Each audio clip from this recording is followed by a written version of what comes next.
welcome back to my channel. So today magpiprepare tayo ng rigatoni with cauliflower.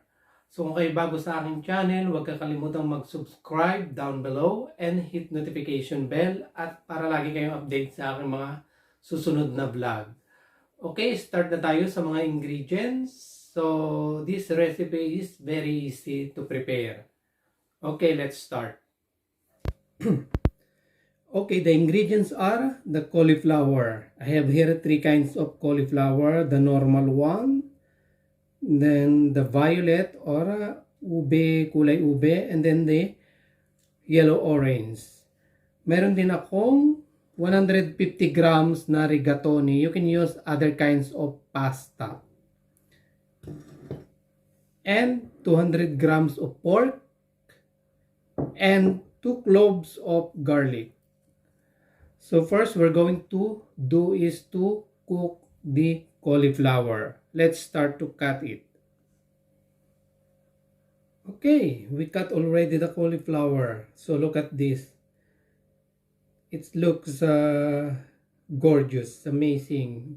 Violet, yellow, orange, and the white. Okay, and then we boiled it in a casserole. Okay, let's start boiling. Okay, habang iniintay natin na kumulo ang tubig, so lalagyan na natin siya ng asin para may lasa ang ating cauliflower. And then ating lulutuin na din ang pork. So sabay-sabay na natin gagawin.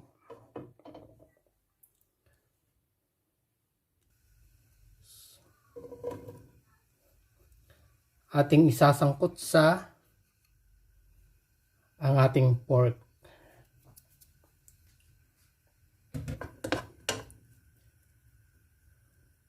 Hindi na natin kailangan lagyan ng oil dahil mayroon namang kaunti siyang mga taba.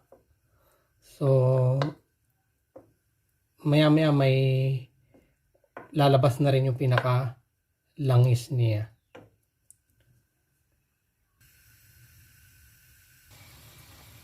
Haluin lang lagi natin para mapantay yung kanyang pagkaluto. Ito, lumalabas na yung kanyang oil. So, almost boiling the water.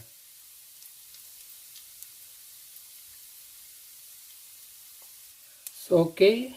Luto na ang ating pork. We transfer in a bowl.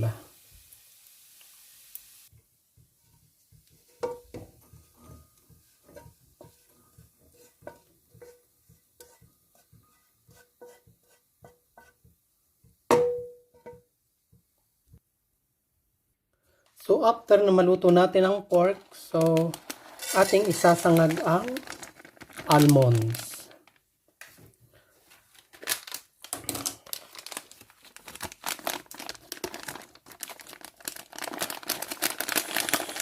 So kung ayaw nyo ng almonds, pwede namang hindi lagyan. Depende sa inyong gusto.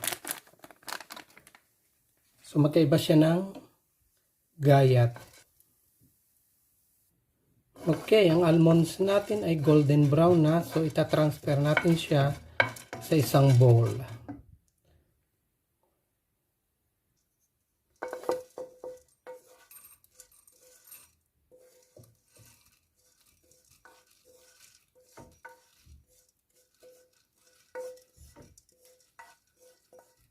And then we set aside also. Okay, luto na ang ating cauliflower. So, start na nating igisa sa bawang.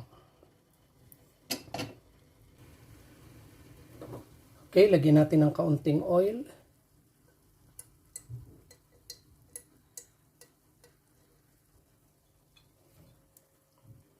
Nilagyan na natin ng garlic. 2 cloves of garlic lang. So, hatiin nyo lang sa gitna. So, kung gusto niyo maliliit ang gayat, pwede rin nyo naman gawin gayon. Kung ayaw nyo ng garlic, pwede rin wala.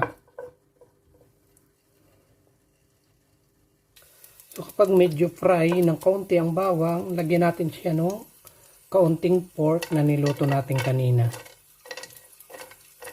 Yung iba na natira ating i-decorate mamaya o ihahalo natin. Then, ilalagay na natin ang cauliflower na ating niluto.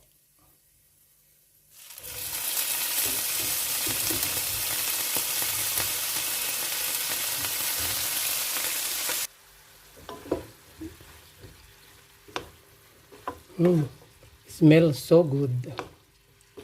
So, yung tubig na pinagpakuluan natin ng cauliflower, doon din natin pakukuluan yung ating rigatoni pasta.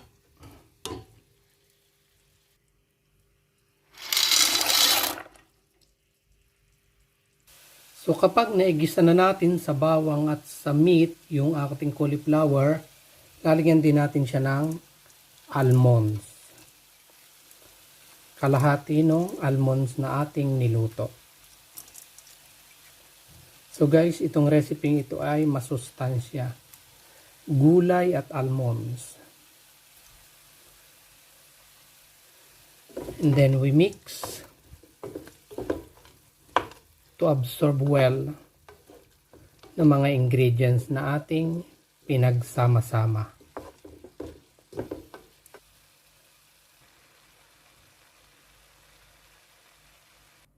So after 5 minutes na naigisa natin sa bawang, sa karne at nalagyan natin ng almonds, ating gigilingin. Pero lalagyan muna natin siya ng kaunting sabaw o tubig na kukunin natin dun sa kumukulong rigatoni o pinagpakuluan ng cauliflower.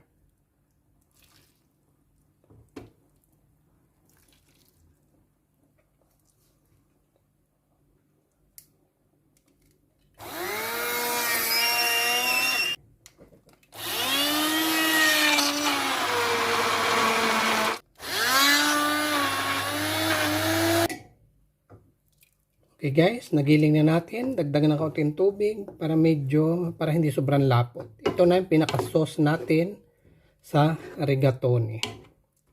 Okay, now let's combine the rigatoni with sauce.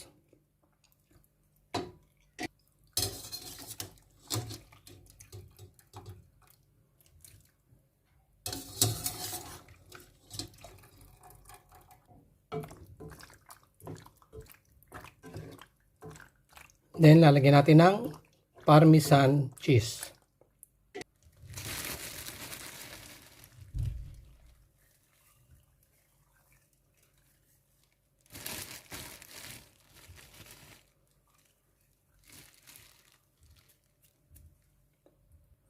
Okay, let's put some in a plate.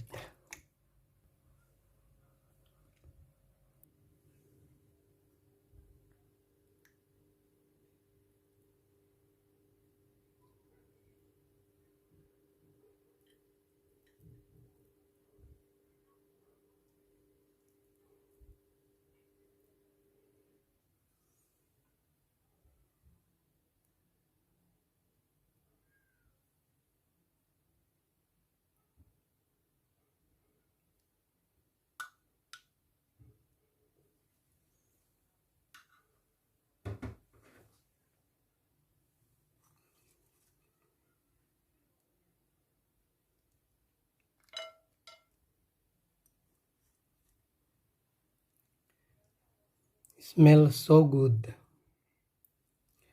So this guys recipe is so easy and very economical. No need more ingredients to do this recipe. So napakadali lang lutuin at swak sa budget.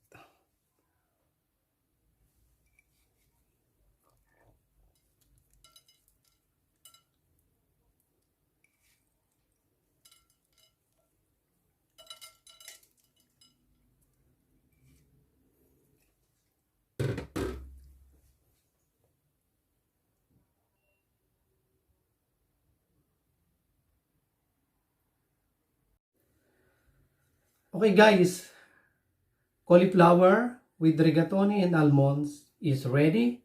So, tikman na natin.